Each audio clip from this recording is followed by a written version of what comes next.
Tervist sulle ja tere tulemast vaatama järgmist episoodi.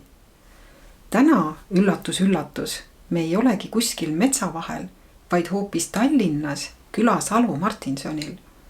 Tegelikult sai see osa küll filmitud mitu kuud enne eelmist episoodi, aga kuidagi oli tunne selline, et õigem on seda näidata järjena eelmisele osale.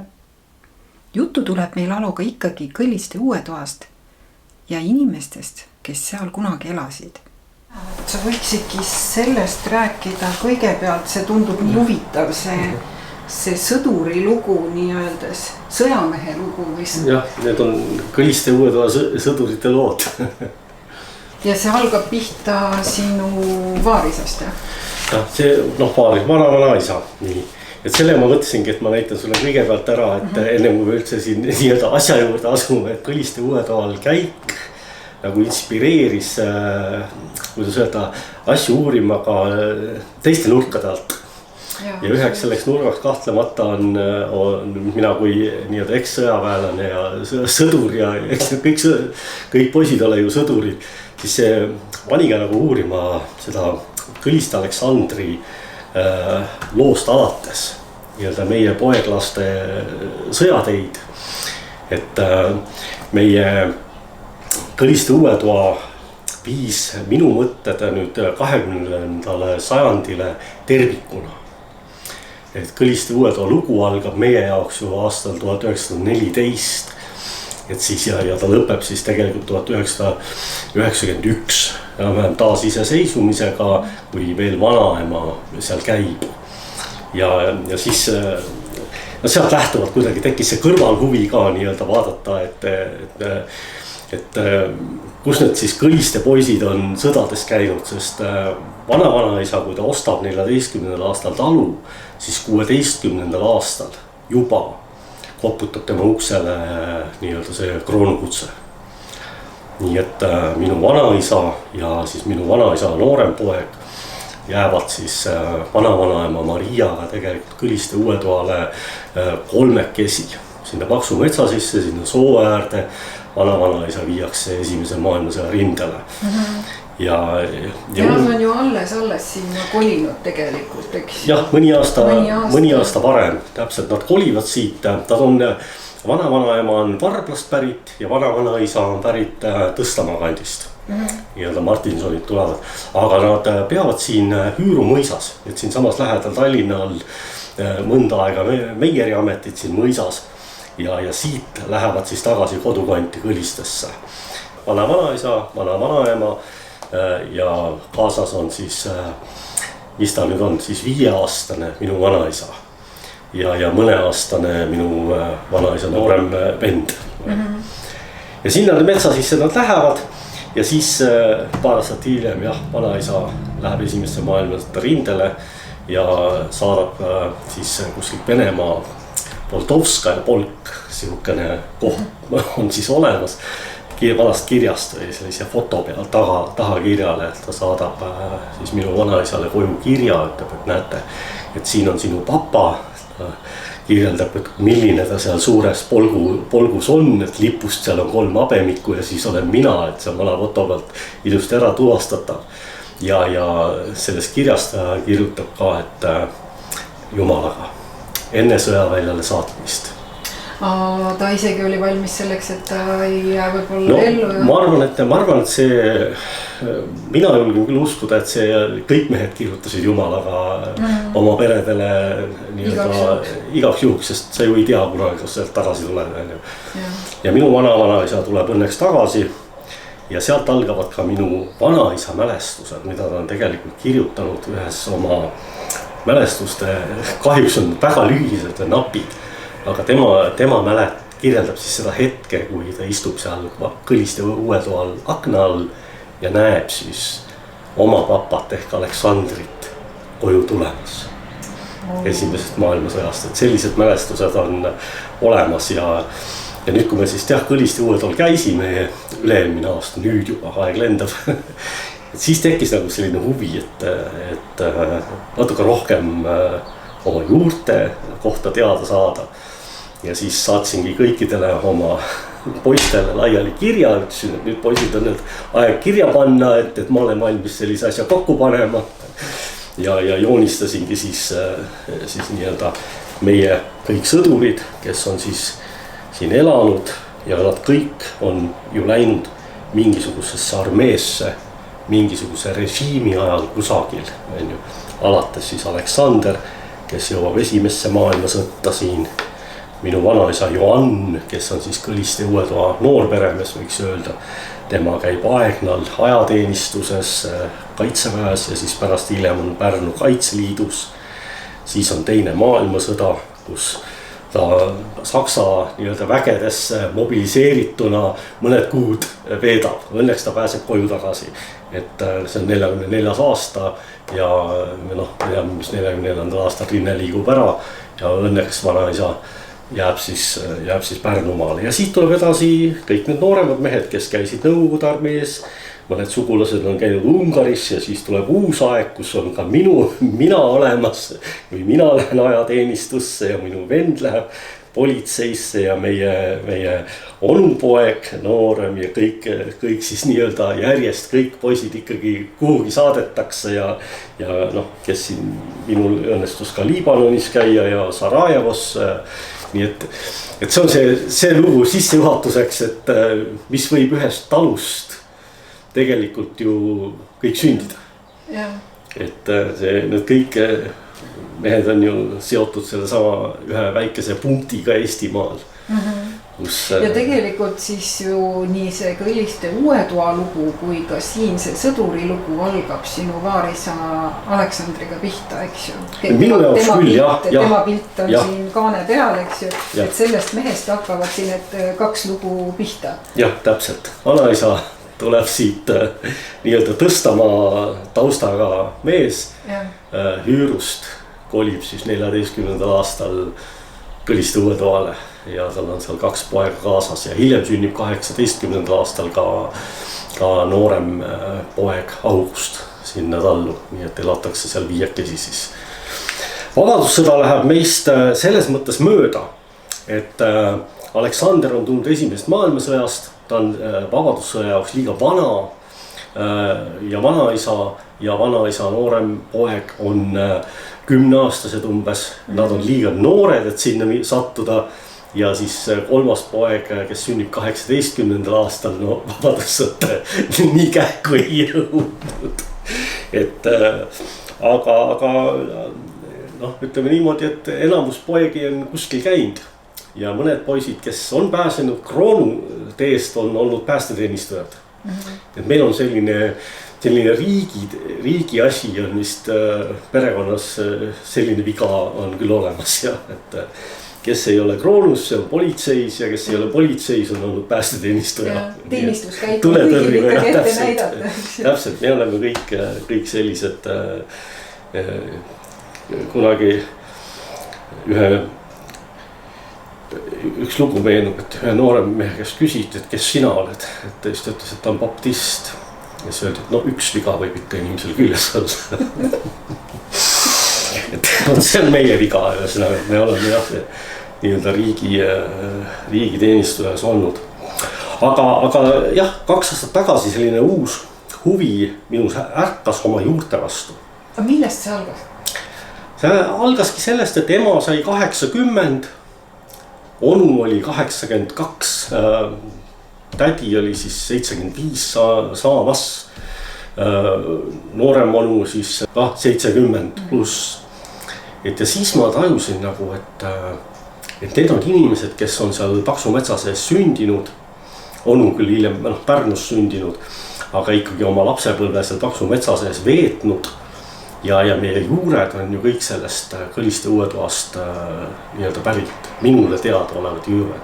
Kui me siin muidugi Tõstamaa varasema nii-öelda sugupuu käekäigu siit ära jäänud, aga minu jaoks on see olnud see Kõliste Uuetoa ju Martinsonide mingis mõttes meie Martinsonide Hällitalu, et neid Martinsone on mujal ka, ja sealt siis tekkis see huvi, et selles kõrges eas ema, onu tädi, teine noorem onu, et ema algatusel siis käidi välja see idee, et tuleks ära käia veel Kõliste Uuetoal. Ja siis ma läksin sinna Kõliste Uuetoale koos nendega, me esimest korda eksisime metsas ära.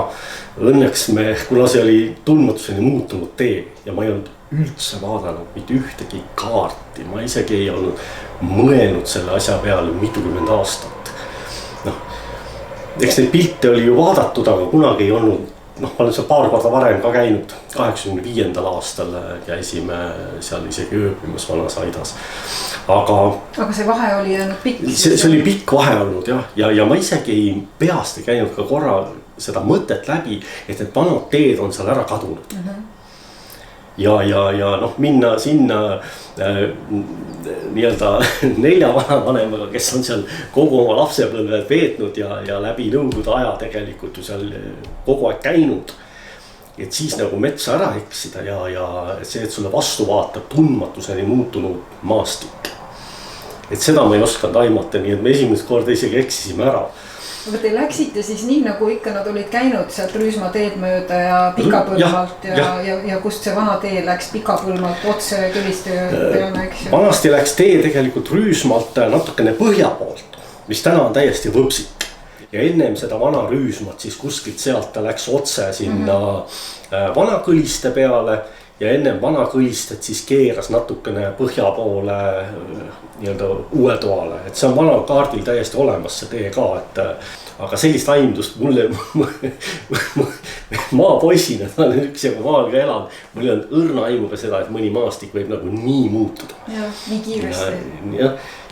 Jah, et neid vanu teid on asemel ju raiesmik täna seal ainult, et siis me õnnestus ära eksida, aga õnneks me pääsesime ikkagi tunni ajaga sealt võpsikust jälle välja ja leidsime ennast nii-öelda jõudsime Rüüsmaasse tagasi, kuhu me olime auto jätnud.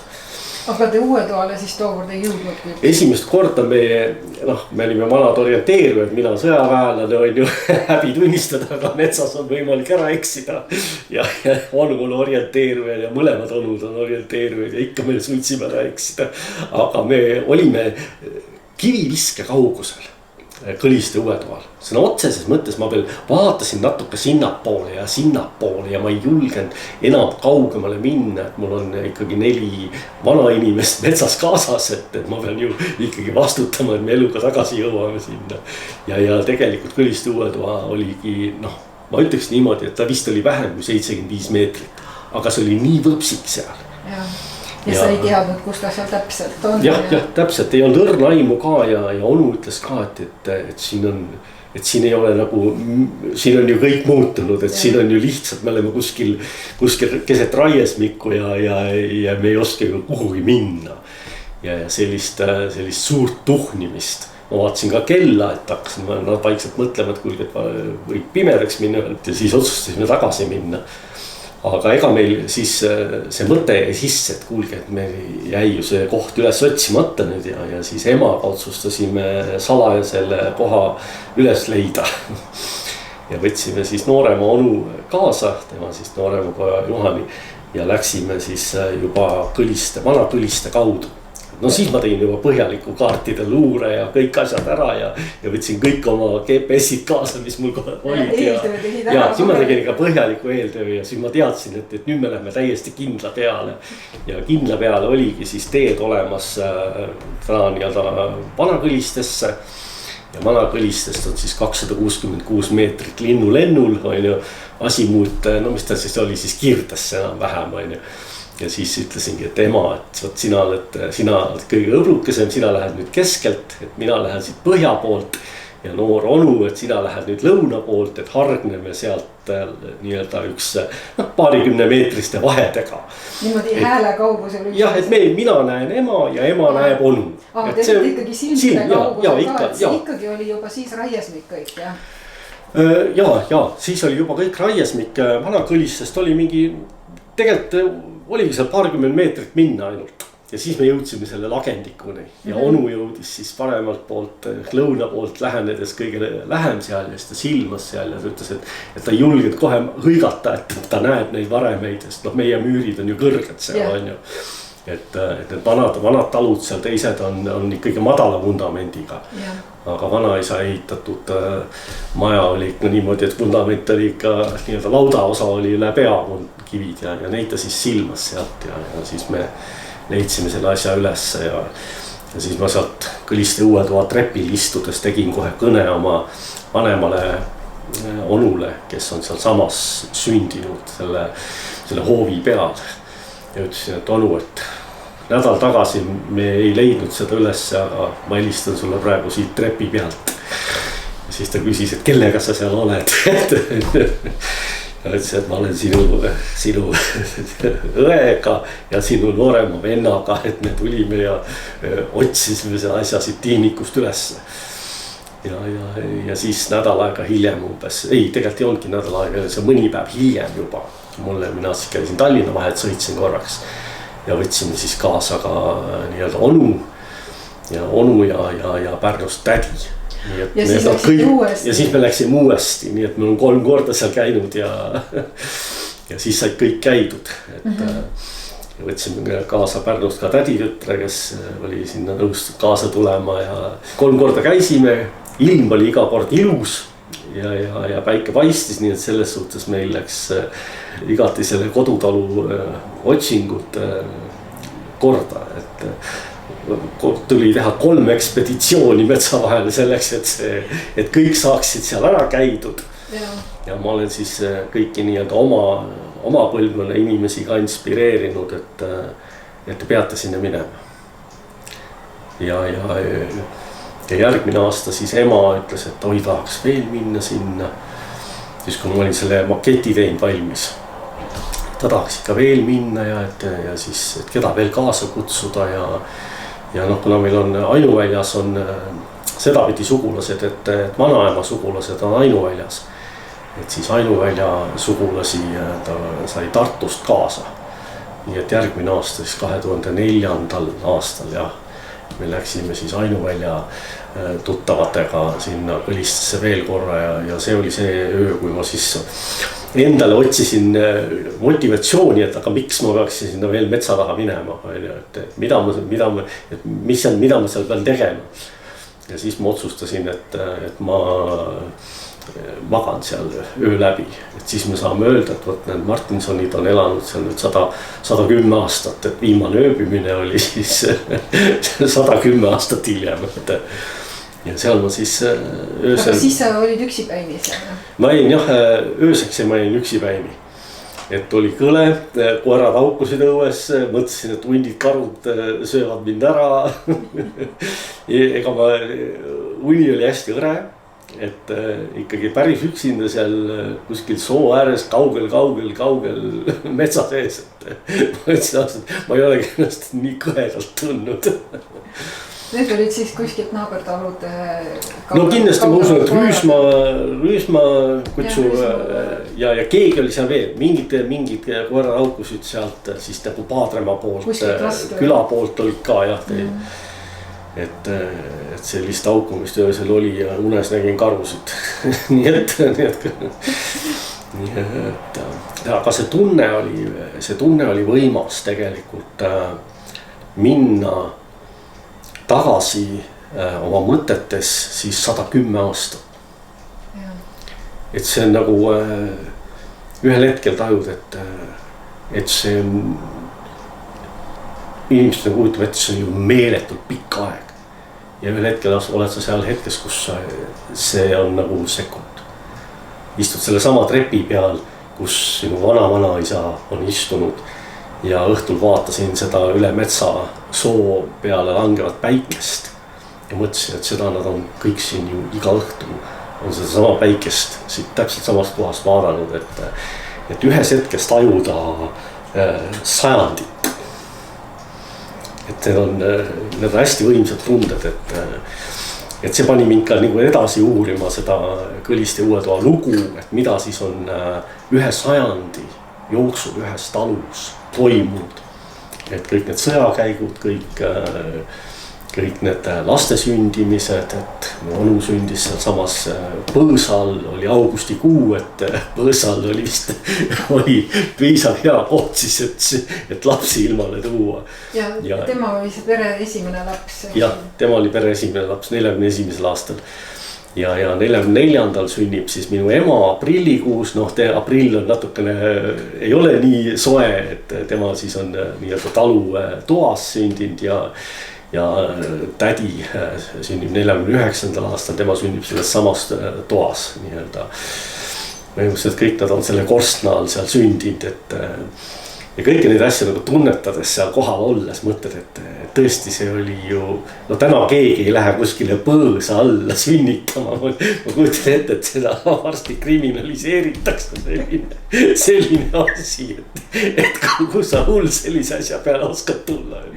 Aga niimoodi see elu seal käis, niimoodi see elu seal oli.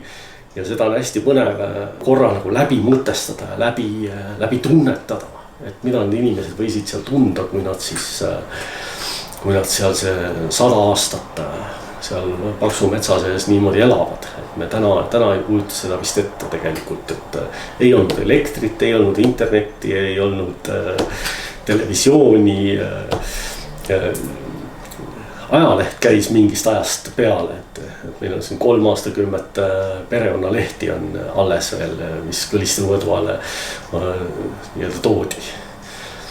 Et see on huvitav, ma soovitan, et kui keegi ei ole midagi sellist teinud oma nii-öelda suguvõsa uuringute juures või oma juuri sellisel kombel uurida, et see on kindlasti emotsioon, mida võiks ma hea meelega soovitan kõikidele, et minge kuskile, uurige välja, kust te pärit olete, kust teie vana-isad elasid, millise metsatuka all ja kuidas nad seal elasid. Et see on olnud põnev uurimust ja ma olen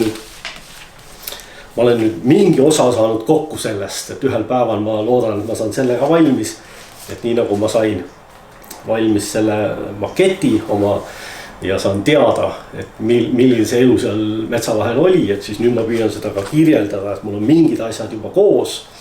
Täna see ei ole veel lõplikult köidetud. Et kuidas... et siit on tulemas raamat, kus on ka dokumendid ja pildid ja kirjeldused ja... Jah, siin on, ma loodan, et see saab ilusti valmis. Täna mul on olemas enam kronoloogia olemas, et ma tean, et mul need niidiotsad on täna olemas. Et vanemal põlvkonnal sain ilusti küsida ja on hulk mustvalgeid fotosid läbi vaadatud ja on arhiivid läbi tuhnitud. Õnneks ma olen vist õnnesärgis selles mõttes sündinud, et Riigiarhiiv on mul siin 500 meetrit kodust minna, et mul ei ole kaugele minna. Et sa lähed päris koha peale Riigiarhiivi. Jah, ja siis selline on siis 30, mis ta siin on nüüd siis? Kuskil 20. lõpp oli vist. Kas 29-8 vist on talud ka üles mõõdetud. Nii et kui keegi oma juuri otsib, siis sellised materjalid on täna ju arhiivides olemas. Et vaja lihtsalt internetti minna ja leiate sealt oma juurte kohta väga huvitavaid asju. Ja paljud asjad on juba digitaliseeritud ja neid on võimalik juba leida internetist, aga osa on kindlasti ikkagi veel arhiivides koha peal. Ja mingi ports on olemas, et kui ei ole digitaliseeritud, et siis saab tellida lugemissaali ja sinna kohale minna ja siis seda saab seal tellida eraldi digitaliseerimist ka, et võt mul nüüd huvitab selline 2 lehekülge on ju, et küllap on sellised kaardid olemas kõikide nende nii-öelda Paadremaa kandi talude kohta tehtud. 39. aasta taluloenduslehed mina leidsin siis oma vanaisa talust ja väga põnev oli uurida, et talus oli 1 hobune, oli 4 lehma, 3 neist lüpsid ja eelmise päeva saak. Ehk et siis kui loendaja tuli, siis eelmise päeva piimasaak pandi kirja, see oli 29 kilo 3 lehma pealt. Uurisin ka oma nii-öelda vanaema ämma käest, et kas see oli 38. või 9. aastal, oli see hea saak, et 1 lehma pealt umbes siis 10 kilo piima. Ja just ütles, et see oli päris hea.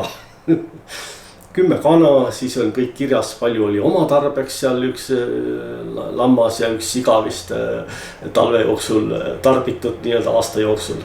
et väga huvitavat materjali võib leida ühe sellise täna täiesti kuskil võpsikus vundamendina veel nii-öelda püsiva talu kohta, kust me ju kõik oleme pärit. Et väga huvitav, soovitan kindlasti sellist teed inimestel ette võtta, et uurida ja saab väga põnevaid asju teada, et kuidas vanasti elati.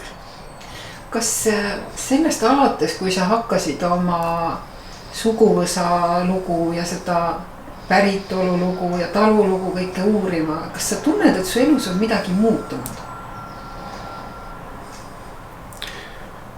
Ma ei oska öelda, et kas on nagu muutunud, aga ma tajun nagu, et mingisugune väärtus on lisandunud. Et see informatsioon oma juurte kohta, et see on midagi nagu, mingisugune väärtus on juurde lisandunud ellu, mida ju muidu ei ole. Muidu me võime elust läbi jalutada nii, et me mitte midagi ei tea. Ja mitte midagi ei mäleta ja et väga põnev on olnud nii-öelda oma juurte uurimine, nende kaardistamine ja midagi see on identiteedile nagu juurde andnud. Et siis hakkan nagu mõistma, et kes me need eestlased siis tegelikult oleme. Tänane eestlane on ju hoopis, kuidas öelda, teistsugune, võiks öelda, et me ei ela enam seal paksu metsa sees lõkketule valguses. Jah, pigem on juba maailmakodanikud. Ja, maailmakodanikud, meil on kõikidel peavad olla nutitelefonid, ilma me hakkama enam ei saa.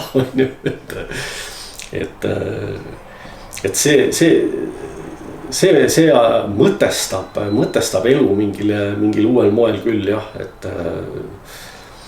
et kui me täna siin mõne asja pärast viriseme näiteks, et mingi elage seal paksu metsa sees niimoodi talv läbi, et teil ei ole seda nutitelefoni, et siis sa saad aru, et kes tegelikult inimene on, et täiesti võimalik ja täiesti tehtav, et miks mitte ka täna näiteks, et kuigi väga ebamugav tunne tuleb vist peale, kui peaks kuskil metsatäel niimoodi olema. Selliseid inimesi siiski on, ka peresid, kes sihilikult lähevad metsa sisse elama ja püüavad elada pigem selliste vanade tavade järgi. Jah, ökoelu on täiesti... Ehkki see on ikkagi palju mugavam tänapäeval seda teha, kui see oli toona, eks ju, kui ei olnud sul pood käejala juures, kust sa said endale kaupa koju tellida, või sa pidid ise kõik kasvatama. Jah, täpselt, et see toonane elu oli ikkagi ökoelu ja mis muidugi ka veel sellise suure kurbusega oli nagu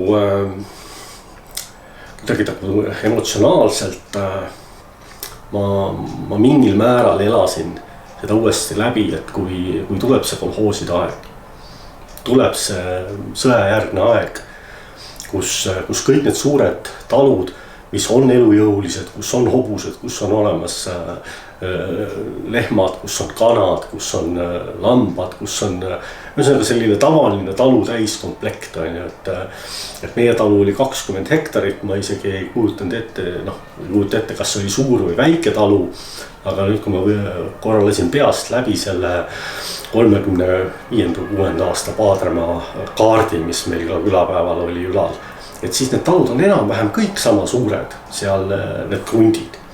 Ja see elujõuline elumaal, ühel hetkel see nagu pühitakse käega ära, et alles jäävad väikesed tillukesed maja aiamaad seal, kõik see maa ju kollektiviseeritakse, kõik need hobused, lehmad viiakse ühel päeval sinna kolhoosilauta ja kogu see jätkusuutlikkus, mis sinna oli siis tekkinud läbi loomuliku protsessi, nende talude tekke, nende talude päriseks ostmise ja läbi sellise ma ütleksin, et loomuliku protsessi ühel hetkel siis see sõjajärgne aeg täiesti lõhub ära.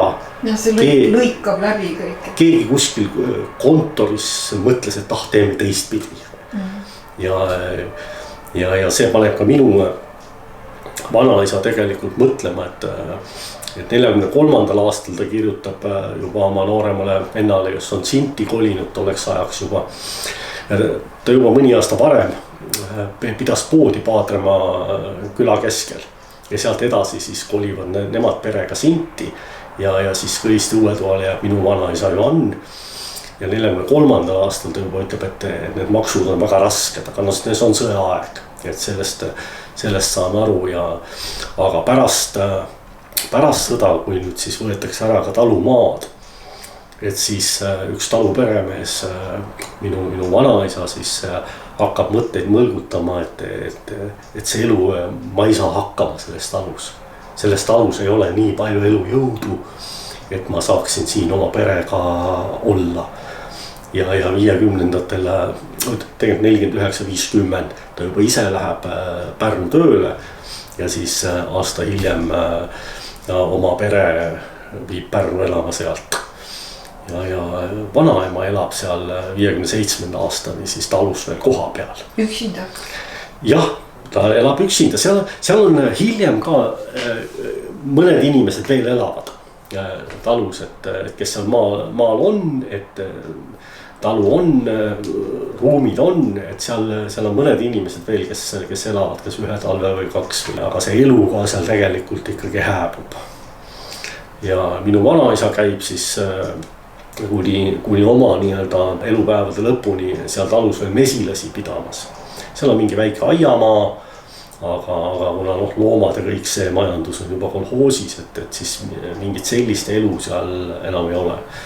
Mis on äärmiselt kurb, on kuidagi seda vahetult nüüd taas kogeda, et kuidas üks maailmakorraldus võib ühe elu untsu keerata, mis oleks võinud ju kesta ja nüüd seda taastada ei ole ju tänase päevani ei ole see toimunud, et selle Paadremaa valla kaardilt ma lugesin isegi kokku 131 talu. Tõenäoliselt ma eksin mõne numbriga, et seal neid ükshaaval ma huvi pärast lugesin, et suurusjärk. Suurusjärk on seal selle kaardi peal 130 talu, et seal ma ei oska peast öelda, palju seal on, aga ma umbes niimoodi lihtsalt pakuksin, et näiteks kas 30 on seal alles sellest 130-st. Sest kui onu nooruspõlve mälestus on, kui Kõliste Uuetoalt nad läksid nii-öelda kirikusse ja kalmistu juurde, et siis kõik see põllu äär oli ju talusid ja maju täis. Et siis täna seal ei ole ju praktiliselt mitte ühtegi maja, et see meie ainuvälja talu ongi, kus siis minu vanaema on. Seal mõned on jäänud ja on jäänud selle tee nimi, Külavahe tee. Jah, täpselt Külavahe tee, aga kus see küla on, et küla seal, küla on alles, aga mitte enam selline, nagu ta tegelikult sealt kaardi pealt vastu vaatab, et oleks väga põnev tõesti uurida veel edasi natukene seda nii-öelda siis ma olen seda hakanud isegi kodukandi looks kutsuma, et kuigi ma ise ju seal otseselt ei ole minu kodu olnud, aga sellist kodukandi lugu edasi uurida, et kui palju siis oli näiteks seal hobuseid, kui palju oli seal siis lehmi ja kanasid üldse kogu selles Paadremaa vallas, et kui meil oli üks hobune ja 4 lehma ja nüüd on 131 talu, et siis korrutame need läbi, selles kandis peab olema vähemalt 500 lehma, mida kõiki talitati kodus. Ja et mis tarbeks neid siis kõike ühte lauta kokku ajada oli vaja, et seda tuleb kommunistide käest küsida.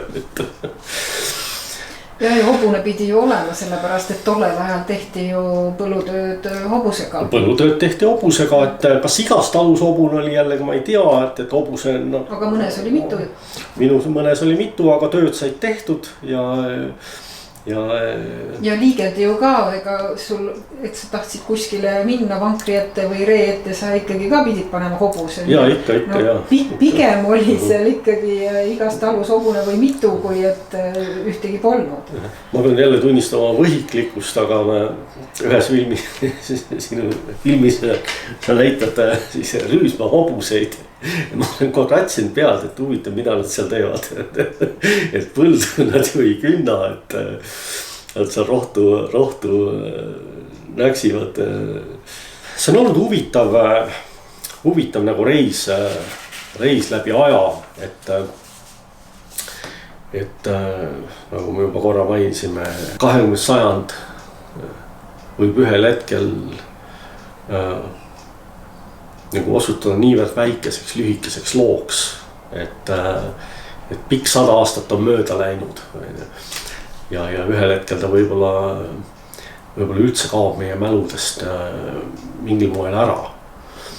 Et see on mind innustanud jah, seda oma nii-öelda täna veel elus olevate vanemate käest uurima, et kuidas need eluolud olid ja mida siis tehti, et varsti neid rääkijaid ju paraku lihtsalt enam ei ole, et ühel hetkel me oleme selle koha peal, kus Eesti Vabariigist ei ole meil enam kedagi, kes sellest võiks midagi rääkida ja niimoodi see aeg edasi läheb, et kuniks seda aega on, siis mina küll julgustaksin inimesi kasutama seda aega, leidma see aeg, et oma juurte vastu huvi tunda ja seda siis ka kuidagi säilitada.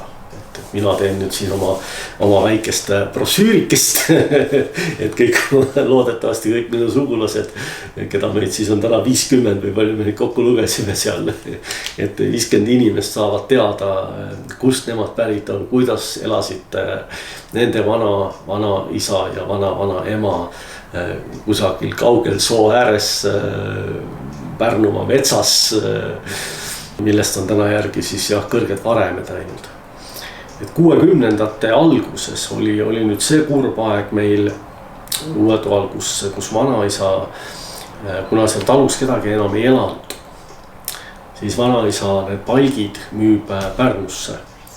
Et Pärnus Raekülas on üks maja, kus on ehitatud Kõliste Uuetoa nendest palkidest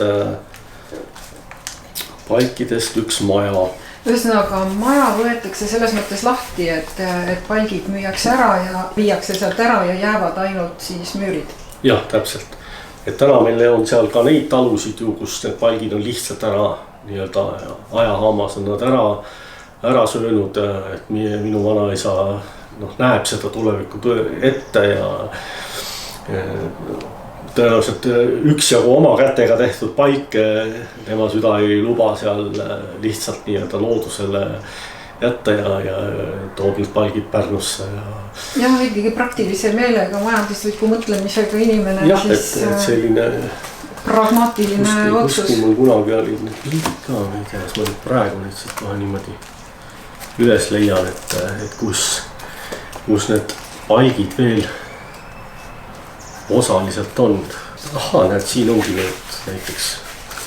Siin on see pilt, kus on veel, see palgid on juba lahti võetud. Ja. Aga korsten ja ahjud lähevad ka Pärnusse, aga siis korsten on tänaseni. Korsten üksi jääb ja seal samas korstna juures sinagi ju ööbisid. Jah, mina ööbisin nüüd siin ees kohe nii.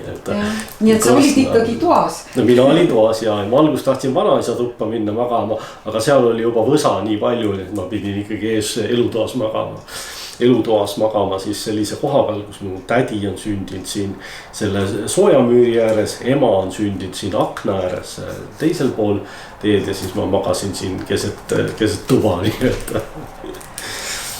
et siin on siis näha, kus on veel laudaosa peal on palgid veel alles ja siin on veel suur taluõu ja avar õu, et mis täna on juba üksjagu võsas ja siis ümberringi on seal see suur raiesmik. raske on ette kujutada nende pereliikmete emotsioone. Mis tunne see võis olla, kui su kodu võetakse lahti ja viiakse ära? Ma arvan, see oli elu lihtsalt, et kuna see loomapidamist seal ei ole, nii jäävadki Kõliste Uue Toa elukateks aastakümneteks vaid mesilased, kes seal siis toimetavad ja vanaisa käib siis Pärnust mootorrattaga neid seal toimetamas. Et mett oli meil alati, kui me noored olime nii-öelda suurte purkidega vanaisa juures külas käisime Pärnus.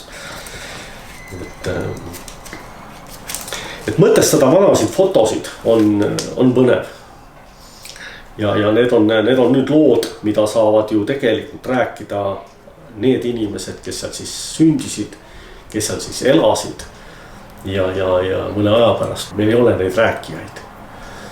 Et jälle tulen selle oma inspiratsiooni juurde tagasi, et. Aga jah, sina, kui sa nüüd oled käinud koha peal ja kui sa oled ka teinud selle maketi, siis neid pilte ja kohal peal käimist ja maketi kõike kokku pannes sul on see pilt silma ees palju parem. Jah, see on tõesti hea, et siin on samas Kõliste Uue Toal siis ema ja tädi, kes siin samas toas on sündinud, istuvad siin sama trepi peal, kus siis mina sain ka istuda ja vaadata seda loojuvat päikest. Et tunda midagi, mida siis minu esivanemad on tundnud aastakümneid istunud seal ja kunagi ei ole osanud selliselt suhtestuda minevikuga.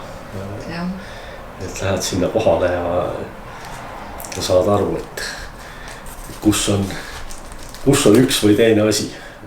Kas võib öelda, et sinu juured kasvasid ka selle võrra sügavamale meie kodumaa mulda? Ma arvan ikka. See on siin nüüd üks vähestest piltidest, mis on nende pere pilt. Kogu pere on pildi peal. Ema, isa ja 4 last. Ja vanaisa oli eluaegne fotograaf. Ja ta kogu aeg nii-öelda fotohuviline olnud ja küla peal pilte teinud erinevatest sündmutest ja tuleb jällegi nii-öelda vana sõna tunnistada ka siin, et Kingsepal endal kingi ei ole, nii-öelda enda pilte, enda pere pilte on praktiliselt, see on nagu ainukene, et seal on paar tükki veel. Aga see on aastakümneid, kus on ainult üks fotograafist endast pilti ei ole. Jällegi asi, mida me täna on tuhandeid pilte ja. Jah, tänapäeval saab telefoniga pilte klõpsida, aga tollel ajal oli see ikkagi väga peen kunst. See oli suur ettevõtmine, jah, ikkagi lindid ja ma isegi olen mõelnud, et kuidas ta seal talus siis neid ilmutab ja. See oli ka üks osa nii-öelda sellest Kõliste Uue Toa elust. Jah, see on olnud põnev. Siin ongi see kõige esimene pilt. Jah.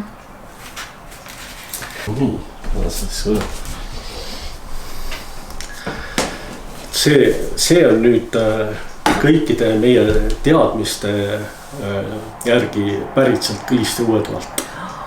Midagi peab ju kodust kaasa. Selle nad võtsid siis Pärnu kaasa, kui nad läksid ära. Jah, see on aastakümneid Pärnus ja minu käes on ta olnud umbes 90. aastate alguses. Ja see on alati minul siis näidanud valgust näidanud. Valgust, jah. Mineviku valgust. Täpselt.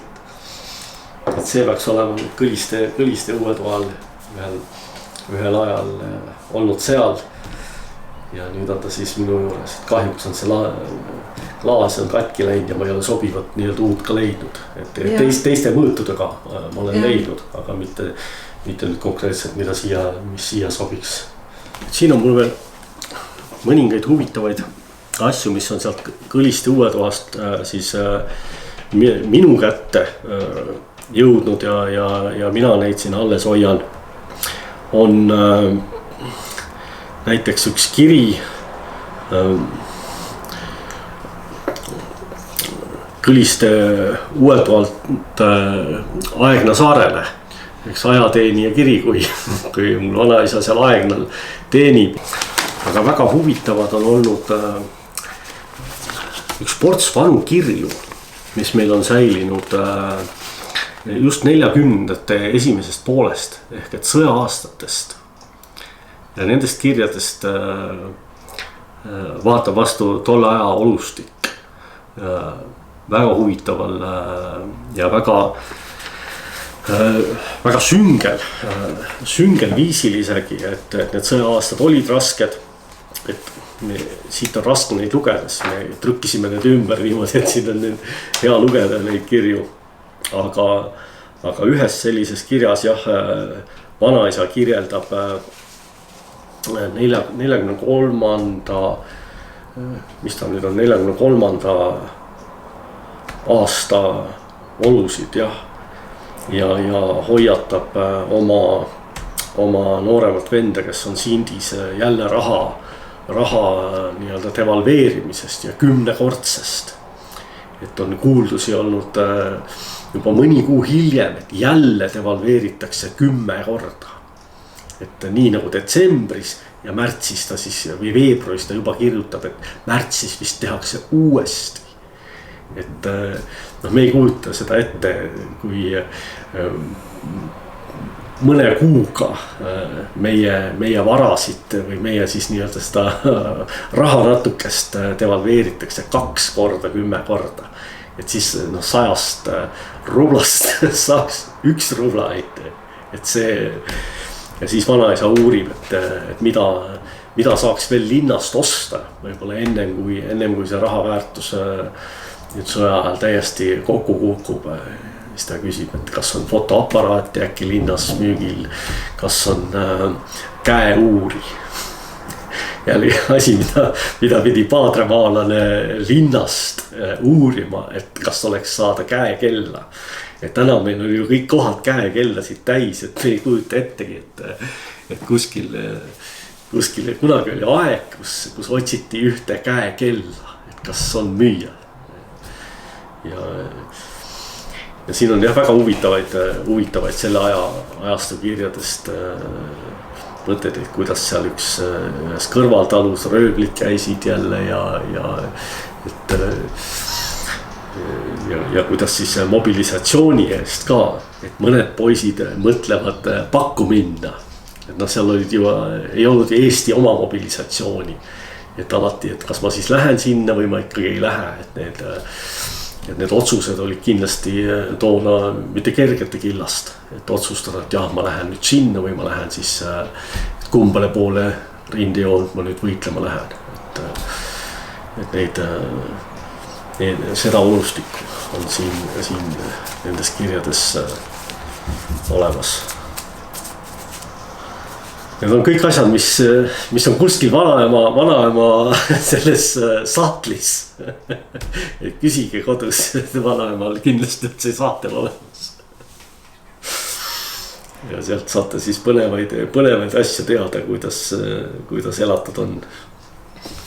Nende sõjameeste hulgas on ka Kõliste Uuetoa 18. aastal seal sündinud noorem poeg, kes oli Paadremaa kandis usin skaut ja siis 39. aastal õppis kas Kilingi-Nõmmel metsameheks. Nii et ja tema saatus kahjuks on nüüd selline, et tema jääb Hiiumaal kadunuks 41. aastal.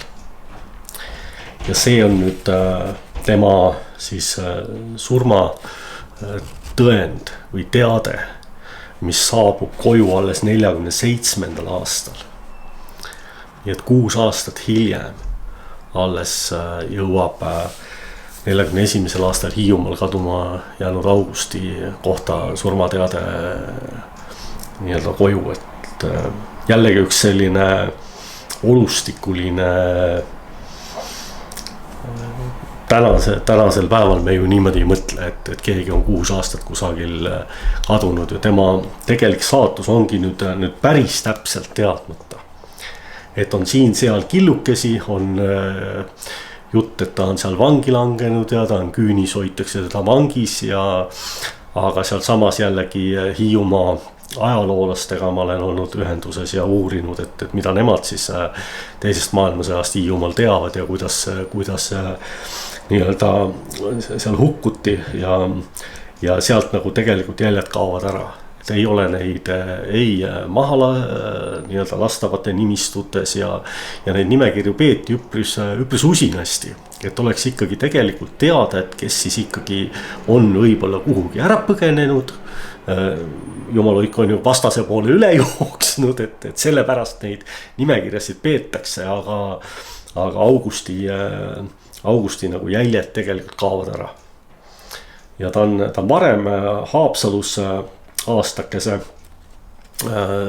seal pioneeritööd tegemas, kõik skaudid ju jätkasid oma tegevusi pioneeriühingutes. Ja mõnda aega siis Haapsalus peale sõda tegutseb ka August Martinsoni nimeline pioneerirühm ühes koolis. Aga koolil kahjuks rohkem nagu andmeid selle pioneerirühma kohta ei ole, et ma uurisin ka koolist, küsisin, et kas teil on midagi selle pioneerirühma tegevusest teada, et selline, see on nüüd ühe noorema Kõliste Õuetoa poja saatus, kes õppis metsameheks, kes oleks võinud seal Kõlistel metsa pidada, aga kahjuks teine maailmasõda viib ta ära. Et õnneks jah, minu vanaisa käib küll jah, ka teises maailmasõjas, aga väga lühikest aega ja sealt lastakse Eesti poisid tulema. Siin on sõjad. Ja siis kui Eesti Vabariik tuleb, et kõigepealt siis asutatakse siin Kaitseliit ja Eesti politsei hakkavad tegutsema. Ja alles Kaitseliit tehakse ennem vabariigi väljakuulutamist nüüd uuel ajal. Sest Kaitseliitu saab asutada, me teeme lihtsalt kaitseühingu, aga sõjaväge, selleks peab olema riik, et see riigil on sõjaväge, et see on selline huvitav nihe tegelikult. Aga siis suguvõsa sõjakäike uurides 20. sajandi jooksul ei saanud ka nii-öelda või ei jäänud märkamata, et mitte ainult sõjakäigud ei ole need, mis tegelikult meile ju traagikat on toonud, aga 20. sajandisse jääb ka selline sündmus nagu Tšernobõli katastroof, kuhu siis minu noorem onu oleks võinud sattuda. Nii et Pärnust ikkagi need inimesed, kes seal Pärnus olid mobiliseeritatavate nii-öelda nimekirjas, nad oleksid võinud ka sattuda sinna Tšernobõli saadetavate nimekirja keemia polgu juurde. Ehk siis mis iganes töid seal tegema, et see kindlasti ei pidanud olema ju keemik, et seal oli vaja lihtsalt töökäsi. Aga õnneks läks see meist mööda. Aga paljudes see katastroof sealt mööda ei läinud ja nende nii-öelda Tšernobõli veteranide mälestuseks siis auks või kuidas öelda, olen ma siis teinud ühe väikese luuletuse Tšernobõlist, et ma loodan, et see tuleb mul ilusti välja, et see ei lähe sassi või et ta mul piisavalt hästi peas, aga luuletuse ma tegin siis sellise, et Tšernobõlis häda suur. Minek pole rahutuur, ees ootab töö ju suur, millel järgneb ravikuur. Saladus sai sellest suur, kiirelt täitus surnukuur. Kiiritatud oli maagi, kiirelt vaja sarkofaagi.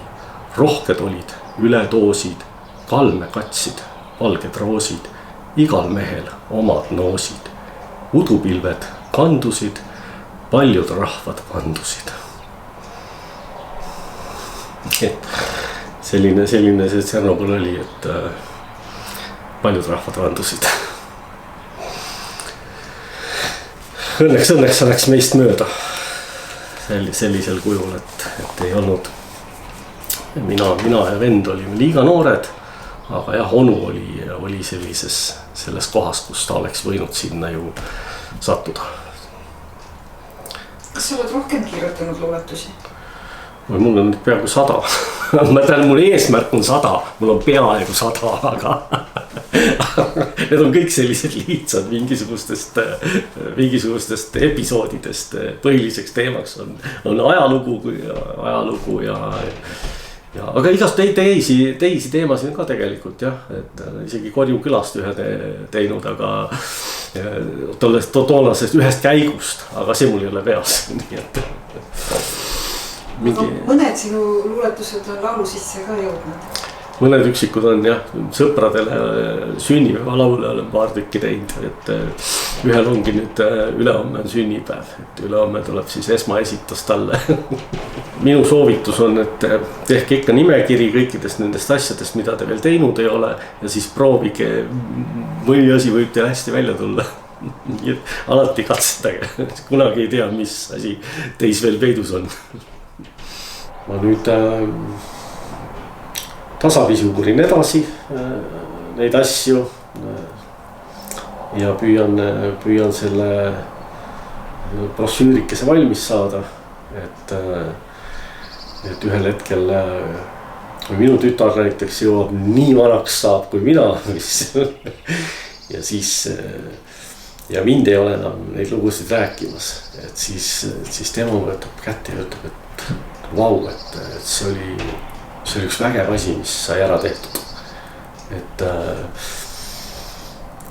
ma loodan, et kui sa käid seal nii-öelda Korju külas ja seal Vaadrema kandis ringi, et siis ühel hetkel keegi vaatab seda videot ja ütleb, vau, et ma ei teadnudki, et selline asi, et need on seal kõik alles kuidagi ja see lugu on seal alles olemas ja veel on inimesi, kes saavad rääkida neid lugusid. Jah, need on väärt nii-öelda jäädvustamist, et nad ei kaoks kuskile ära. Et Vaadrema külapäeval ma kohtasin ühte külameest, kes elab seal samas kiriku kõrval. Et ja temal on siis kodus üks selline väikene vihik, kus tema ema vist või oli keegi võib-olla isegi vanaema on kirjutanud üles Vaadrema kiriku lugu. Inimene, kes elab seal kiriku kõrval, on seda asja siis oma nii-öelda sellisesse bloknotti üles märkinud.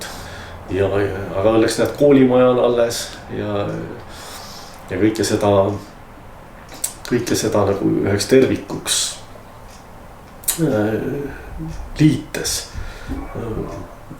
tekib huvitav nii-öelda teadmus, et kuidas need elud käisid ja pühapäeval võetigi hommikul siis aeg maha ja käidigi kirikus. Ema on rääkinud, et seal kirik oli rahvast täis, et täna on seal 10 inimest, võib-olla on 3 inimest. Et midagi seal toimib ja tore on näha, et seda ehitatakse üles, sest neid õigeusu pühakodasid on ju Eestimaa täis, mis on ju varemetest, et meil on kõik neid kuskil tee ääres silmanud. Aga Vaadremaal on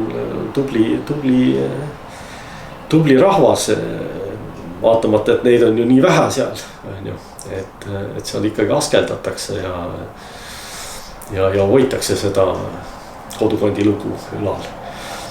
Et see on tänuväärt, et seal tuleks kindlasti edasi pingutada, et see inimene, kes muidu saaks Virtsust otse Pärnu peale sõita, et tal oleks põhjust siis Vaadremaale sinna alla keerata korraks ja midagi seal siis näha.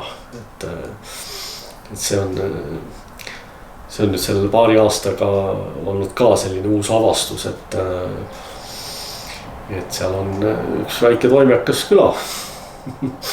Kus ei ole aastakümneid, ei ole nagu sellisel kombel ju seotud olnud, et ma ütlesin 30 aastat tagasi käisime seal veel oma perega ööbimas. Vana Ait oli veel Küliste õuetoal, siis seal perega ööbisime ühe öö. Aga aastakümned on niimoodi märkamatult mööda läinud. Kui vana sa olid siis? Mina pidin olema siis kas 14 või umbes nii vana, et 13-14 ja. Aga siis tulid uued ajad ja mingil mõttes see side nagu kadus, sest kõik olid ju ära läinud sealt juba. Et meie ei olnud, me olime noored ja kogu aeg ma rääkinud sellest, aga nüüd see kohal käimine kuidagi vajutas sellele nupule, et see huvi tekkis ja sai siis rohkem uuritud, et väga põnev rännak on olnud.